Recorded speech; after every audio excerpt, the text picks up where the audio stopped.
अपने में प्रेम करत रहनी और सतही उन्हा लोगन के शादी भई आ सतही सब कुछ वो लोग करे के तैयार भईनी। तो सखी एक जाने कहनी कि अब की चला बाबा धाम चलल जा। कुल काम जब सतमा भयल है तो बाबा धाम सतमा चले के तो लोग कहती सखी कहती तनका धैला सखी कांधे पर कंवरियाना हो कंवरियाना चला जल ढारे देवा घर नगरियाना।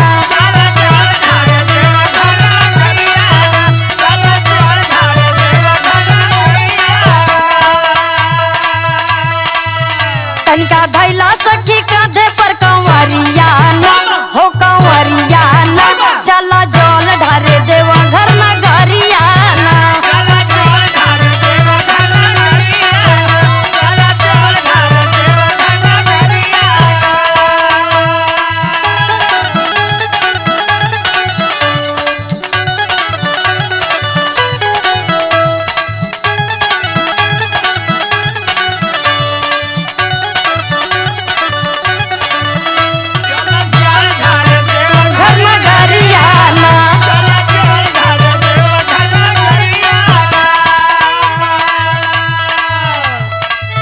और सखी सखी से कहती अरे संगा ही बिया भइल संगे भाईल गवना।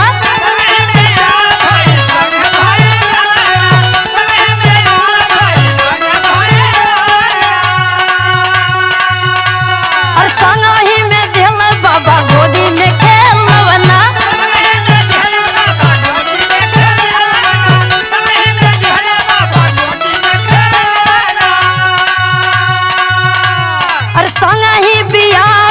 संगे भाईल गवना संगा ही में दिल बाबा गोदी में खेलवना। कि हमरा सैयाज के कि तोरा सैयाज के कि हमरा सैयाज के लागल बा नौकरियाना हो नौकरियाना चला जल ढारे देवा घर नगरियाना।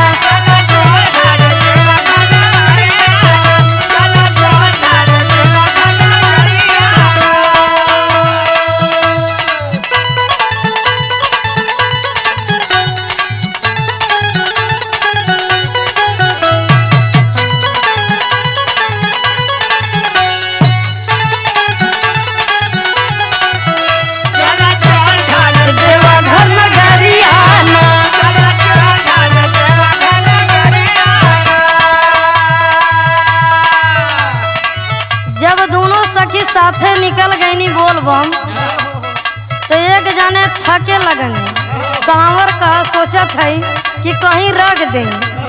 लेकिन सखी कहती का कहती अरे कन्हिया से धरा जानी भुइया सखी कांवर।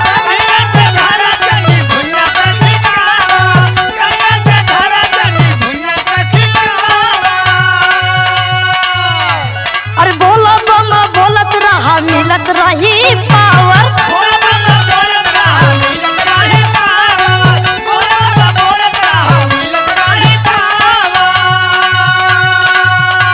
अरे कन्हिया से धरा जानी भुइया सखी कांवर बोला बम बोलत रहा मिलत रही पावर। देखा रे माझी माँ बरसे ले बदरियाना हो बदरियाना चला जल ढारे देवा घर नगरियाना।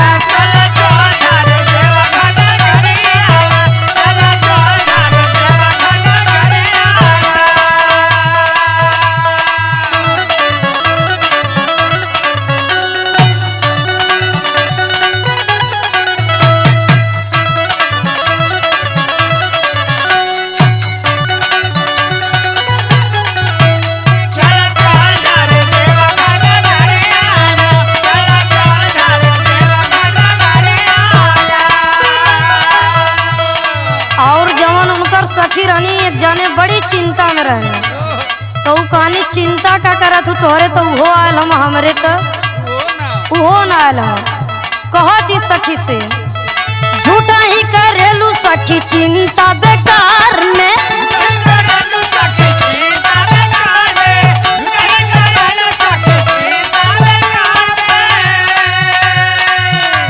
अरे पिया परदेसी साथे चलता कतार